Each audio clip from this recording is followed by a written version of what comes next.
اب رمضان شریف بھی آ رہا ہے، اور آپ کو معلوم ہے ہم نے رمضان میں پڑھائی رکھی ہے، چھٹیاں نہیں رکھی۔ جب میں نے حسنین شروع کیا 1999 میں، تو اللہ نے میرے دل میں یہ بات ڈالی کہ رمضان تو علم کا مہینہ ہے، انا انزلناہ فی لیلۃ القدر، اور چاروں آسمانی کتابیں رمضان میں اور سارے صحیفے رمضان میں۔ پتہ نہیں اللہ کو کیا پسند تھا اس مہینے کا۔ حضرت ابراہیم علیہ السلام پر چھوٹی کتابیں اتریں یکم رمضان کو، حضرت موسیٰ علیہ السلام پر تورات اتری 2 رمضان کو، حضرت داؤد علیہ السلام پر زبور اتری 6 رمضان کو، حضرت عیسیٰ علیہ السلام پر انجیل اتری 12 یا 18 رمضان کو، اور اللہ کے نبی پر قرآن اترا فی لیلۃ القدر، لیلۃ القدر میں اترا۔ تو سارا آسمانی علم رمضان میں اترا۔ سارے مہینوں کے نام عربوں نے رکھے، محرم، صفر، ربیع الاول، ربیع الثانی، جمادی الاولیٰ، جمادی الثانی، رجب، شعبان، رمضان، شوال، ذوالقعدہ، ذوالحج۔ اس میں جو رمضان ہے یہ نام اللہ نے رکھا، باقی مہینوں کے نام تو رکھے عربوں نے۔ پھر ان کی زبان پہ اللہ لایا رمضان، چونکہ ابھی تو دنیا بھی نہیں بنی تھی اور اللہ نے قرآن کی تلاوت فرمائی تھی، تو اس قرآن میں تھا شہر رمضان الذی انزل فیہ القرآن۔ تو رمضان کا نام اللہ نے پہلے سے چن رکھا تھا، پھر ان سے رکھوا دیا۔ رمضان کہتے ہیں رمض یرمز، جل جانا، جل جانا۔ رمضان کو رمضان کیوں کہتے ہیں؟ کہ اس میں گناہ جل جاتے ہیں۔ مسلمان پہلا روزہ رکھتا ہے اور اس کے گناہ اللہ جلانا شروع کرتا ہے، اس کی بھوک پیاس کی آگ میں گناہوں کو ڈالتا ہے، جلاتا ہے۔ آخر 29 رمضان یا 30 رمضان آخری رات اللہ تعالیٰ اس کی پچھلے سال کے سارے گناہ معاف فرما دیتا ہے۔ تو اس کو اس سے تشبیہ دی گئی کہ جیسے جلنے سے چیز ختم ہو جاتی ہے، رمضان کے روزے کی بھوک اور پیاس کی تپش سے اللہ تعالیٰ پچھلے سال کے سارے گناہوں کو معاف فرما دیتا۔ تو مجھے خیال آیا اس وقت جب ابھی بالکل کزرع اخرج شطأہ تھا، ہمارے مدرسے کی مثال کزرع اخرج شطأہ، دعا کرو اللہ تعالیٰ فاستغلظ فاستوی علی سوقہ سے بنا دے۔ امید تو ہے کہ کچھ شکل اللہ نے بنا دی، اللہ اسے پوری دنیا میں پھیلا دے۔ میری تو تمنا ہے کہ ایک ایسی مثبت سوچ کے علماء کے اللہ میرے ذریعے سے تیار کروا دے جو امت کو جوڑنے والے ہوں، توڑنے والے نہ ہوں۔ تو اللہ تعالیٰ آپ کو مثبت بنائے۔ رمضان میں چونکہ سارا علم اترا تو مجھے خیال آیا کہ ہمیں رمضان میں چھٹی کرنا تو ایک ایسی عادت ہے، کوئی سنت تو ہے نہیں، تو مجھے رمضان میں پڑھائی کروانی چاہیے، چاہے تھوڑی ہوگی۔ روزے کی بھوک بھی ستائے گی اور رات کے جاگنے کی وجہ سے نیند بھی ستائے گی، لیکن اس میں ایک لفظ سینکڑوں لفظوں پہ بھاری ہوگا، غیر رمضان۔ تو میں کراچی گیا اور مفتی تقی صاحب دامت برکاتہم سے سب سے پہلے جا کے مشورہ کیا کہ حضرت میں چاہتا ہوں کہ رمضان میں چھٹی نہ ہو، پڑھائی ہو۔ اس وقت رمضان سردیوں میں تھا، تو وہ بڑے خوش ہوئے، کہنے لگے یہ تو بہت اچھی بات۔ وہ تو اتنے بڑے ہاتھی کے پاؤں میں سب کا پاؤں، اتنی بڑی ہستی نے، وہ صرف پاکستان کا سرمایہ نہیں پوری امت کا سرمایہ ہے۔ تو ان کی اس بولنے نے مجھے ہمت دے دی۔ تو پھر میں نے یہاں آ کر تو ہم نے رمضان میں سبق شروع، اس وقت ذرا میری ہمت تھی تو میں رات کو پڑھاتا بھی تھا، بیان بھی کرتا تھا۔ تو ہم نے رمضان میں شروع کی کہ یہ رحمتوں کا مہینہ، ہر چیز کی برکت کا مہینہ، ہر شے کی اللہ کی طرف سے فراوانی اس میں ہے، علم کی بھی، ہدایت کی بھی، رزق کی بھی۔ غریب سے غریب آدمی بھی سموسے بنا کے بیٹھا ہوتا ہے، پکوڑے بنا کے بیٹھا ہوتا ہے، اور دسترخوان پہ ایک کی بجائے 3 چیزیں پڑی ہوتی ہیں۔ چاہے رمضان کے بعد سب کے پیٹ خراب ہوں، ایک باری تک کھانے دی تباہی پھیر دیں۔ روزے کا مقصد ہی فوت ہو جاتا ہے۔ روزہ تو ہوتا ہے بھوک کے لیے، پر وہ اتنا کھاتے ہیں کہ سحری کا کھانا افطاری تک ہضم نہیں ہوتا، اور افطاری کا کھانا سحری تک ہضم نہیں ہوتا، پر نہ تن کئی کھاونا ہے، کہتا بھوک نہ لگے، بھوک نہ لگے۔ وہ بھوک لگنے کے لیے تو روزہ ہے کہ ایک تو یہ جسم کو صاف کرتا ہے، دوسرا غریبوں کی غربت کا احساس پیدا کرتا ہے کہ جو بھوک تو آج برداشت کرتا ہے، غریب روزانہ یہ بھوک برداشت کرتا ہے۔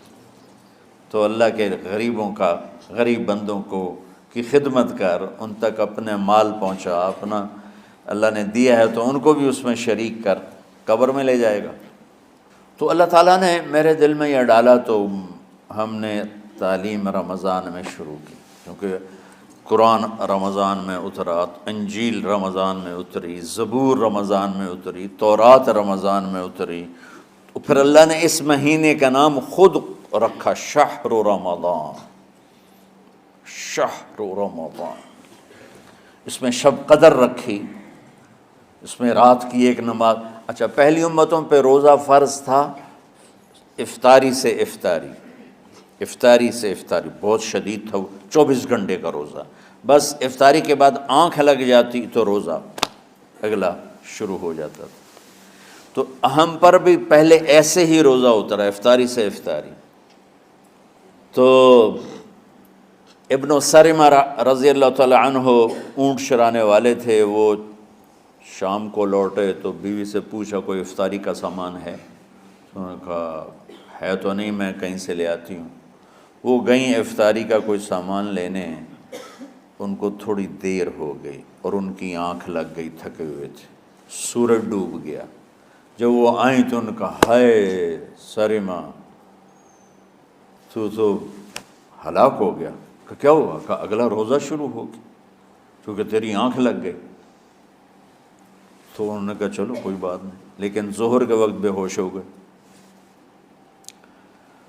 ایک روایت میں آتا ہے نماز پڑھنے آئے اور گر گئے، اور ایک میں آتا ہے گھر میں بے ہوش ہوئے۔ تو جو بھی صورتحال تھی اللہ کے نبی کو پتہ چلا۔ کیا ہوا سرمہ کو؟ کہا جی وہ افطاری کر نہیں سکے تو روزہ شروع ہو گیا تو بے ہوش ہو گئے۔ تو اللہ کے نبی رنجیدہ ہوئے، تو اللہ تعالیٰ نے قرآن اتار دیا، چلو میرے محبوب ساری رات کھاؤ حتیٰ یتبین لکم الخیط الابیض من الخیط الاسود من الفجر، کہ میرے محبوب صبح صادق تک آپ کی امت کو اجازت ہے، کھاؤ۔ پہلی امتوں پر افطاری سے افطاری، لیکن ان کی نماز تراویح نہیں تھی۔ تو ہمیں اللہ تعالیٰ نے دیا سحری تک، پوری رات۔ اچھا، ایک صحابی آئے، یا رسول اللہ میں تو مارا گیا۔ آپ نے کہا کیا ہوا؟ کہا میرا روزہ تھا، میں بیوی کے پاس چلا گیا۔ آپ نے کہا تو پھر تو غلام آزاد کر، کفارہ دے۔ کہا جی میں تو خود غریب آدمی ہوں، غلام کہاں سے آزاد کروں، خریدنا پڑے گا۔ آپ نے کہا 60 مسکینوں کو کھانا کھلا۔ کہ میں آپ مسکین ہیں، میں کینوں کھانا کھلاؤں؟ آپ نے فرمایا پھر آخری ہے کہ 60 روزے رکھ، وہ مسلسل رکھنے ہوتے ہیں جو کفارے کے ہوتے ہیں۔ وہ کہنے لگا ایک روزے چاہے کم کیتا ہے، 60 روزے اج میں کی کروں گا؟ تو آپ نے فرمایا اچھا ٹھیک ہے بیٹھ جا۔ بیٹھ گئے۔ تھوڑی دیر ہوئی تو ایک انصاری صحابی کھجوروں کا ٹوکرا لے کر رکھے، یا رسول اللہ یہ صدقے کی کھجوریں ہیں، تقسیم فرما دیں۔ تو آپ نے فرمایا بھائی وہ کدھر ہو؟ کہا جی بیٹھا ہوں۔ آپ نے کہا ادھر آ، یہ کھجوریں لے جا اور 60 گھروں میں تقسیم کر دے۔ سبحان اللہ، اللہ نے اس امت کو لاڈ لڈائے ہیں، یہ اللہ کی لاڈلی امت۔ عجیب واقعہ یہ، کہنے لگا یا رسول اللہ کی قسم مدینے میں مجھ سے غریب کوئی نہیں، آپ ایسا کرو یہ میرا کفارہ مجھے ہی صدقہ کر دو۔ تو آپ اتنا ہنسے کہ یہ آخری دانت نظر آنے لگے۔ بہت کم ایسا ہوتا تھا فضحک حتی بدت نواجذہ، ایسا ہنسنا آپ کبھی کبھی ہنستے تھے کہ آخری دانت پورا منہ کھل جائے۔ تو آپ اتنا ہنسے کہ آخری دانت تک نظر آنے لگے۔ تو آپ نے کہا اچھا جا لہ جا تیرے واسطے، لیکن یہ صرف تیرے لیے اور کسی کے لیے نہیں ہے۔ تو جب ایسی خیانت ہوئی تو اللہ تعالیٰ نے دوسرا حکم بھی اتار دیا، باشروہن، کہ تمہارے لیے بیوی بھی حلال ہے، کھانا بھی حلال ہے، جب تک صبح صادق نہیں ہو جاتی۔ لیکن اللہ نے ہمیں ایک نماز عطا فرما دی جس کو ہم آج صلاۃ التراویح کہتے ہیں۔ میرے نبی کے زمانے میں اسے قیام اللیل کہا جاتا تھا۔ تو اللہ نے ہمیں رات کی نماز عطا فرمائی، اور چونکہ یہ ایک مشقت ہے تو میرے نبی نے کہا یہ رات کی نماز کے ہر سجدے پر 1500 نیکی لکھی جاتی، 1500 نیکی لکھی جاتی، اور اللہ تعالیٰ ہر سجدے پر جنت میں ایک محل بناتا ہے جس کے 60,000 سونے چاندی کے دروازے ہوتے، اور ایک درخت اس کے لیے لگاتا ہے جس کے نیچے 100 سال گھوڑا دوڑ سکتا ہے۔ تو رمضان کا اہتمام آپ رجب سے شروع فرما دیتے تھے۔ میرے نبی نے 9 رمضان دیکھے، 9 رمضان اپنی زندگی میں، 9 رمضان۔ 10ویں رمضان سے پہلے آپ اللہ کے پاس تشریف لے گئے۔ آپ کی زندگی میں روزے فرض ہونے سے آپ کی وفات تک 9 رمضان گزرے، اور میں قربان جاؤں اپنے نبی پر، اپنی امت پہ کیسی شفقت تھی۔ آپ سحری کھاتے تھے بالکل آخری وقت، ادھر بلال اذان دے رہا ہے اور ادھر آپ آخری لقمہ کھا رہے ہیں، اور ادھر سورج نیچے ہوا اور آپ کھجور منہ میں۔ ایک آدمی اوپر کھڑا ہوتا تھا مدینے میں تو وہ چھت پہ، گھر کی چھت پہ کھڑا ہوتا تھا، سفر میں ہے تو وہ کسی پہاڑی پہ کھڑا ہوتا تھا، جو ہی سورج کا کنارہ نیچے جاتا اب فوراً وہ کہتا یا رسول اللہ قد غربت، تو آپ کھجور منہ میں ڈال لیتے تھے، یا پانی، کبھی پانی سے افطار فرماتے تھے، کبھی کھجور سے افطار فرماتے تھے، کہ میری امت پہ بھوک کا وقت کم سے کم آئے۔ آج کل جو یہ ہمارے افطاری کے اوقات ہیں نا، یہ سورج ڈوبنے کے بھی 2-2.5 منٹ بعد کے ہیں، کہ احتیاطاً، ٹھیک ہے چلو احتیاط کر لو کوئی مسئلہ نہیں، لیکن اصل ہے ادھر چونکہ اب سورج ہمیں نظر ہی نہیں آتا ہے، اس طرح ہم گھرے ہوئے ہیں شہروں میں، دیہاتوں میں بھی اب اس طرح کا ماحول ہے کہ وہ نظر نہیں آتا ہے، تو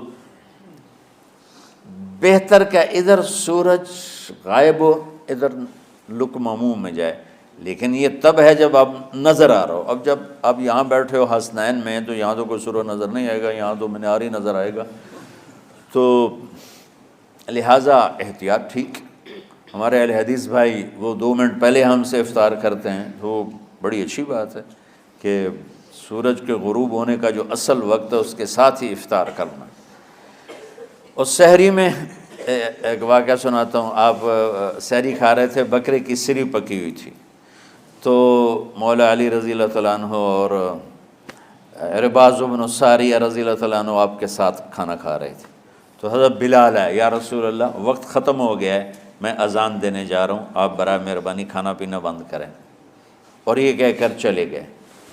چھت، ایک انصاری عورت تھی، اس کے گھر کی چھت پہ چڑھ کے اذان دیتے تھے، چڑھنے لگے تو پھر واپس آئے کہ دیکھوں اللہ کے نبی نے کھانا چھوڑ دیا یا نہیں، آگے دیکھا تو وہ کھا رہے تھے، انہوں نے کہا یا رسول اللہ واللہ لقد اصبحت، یا رسول اللہ اللہ کی قسم سحری کا وقت ختم ہو گیا، صبح ہو گئی۔ تو آپ نے ہاتھ پیچھے کر لیا، کہہ رہے تیرا بھلا ہو بلال، ابھی وقت باقی تھا، تیرے قسم کھانے پر اللہ نے اس کو پہلے نکال دیا کہ تیری قسم کہیں جھوٹی نہ پڑ جائے۔ تو حضرت علی نے فرمایا کہ اگر بلال قسم نہ کھاتے تو جب تک میرے نبی کھاتے رہتے صبح صادق نہیں ہونی تھی، تو بالکل آخری وقت میں آپ کھاتے تھے تاکہ کم سے کم وقت امت پہ بھوک کا آئے۔ تو اللہ تعالیٰ آپ کے علم میں برکت دے۔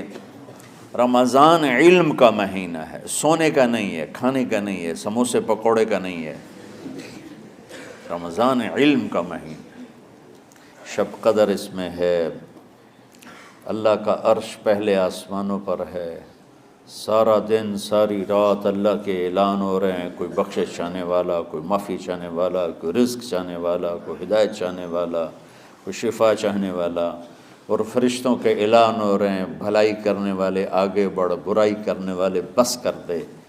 تو جو رحمت رمضان میں، میرے نبی نے فرمایا اگر میری امت کو پتہ چل جائے کہ رمضان کیا ہے تو یہ تمنا کریں گے کہ کاش سارا سال ہی رمضان ہوتا۔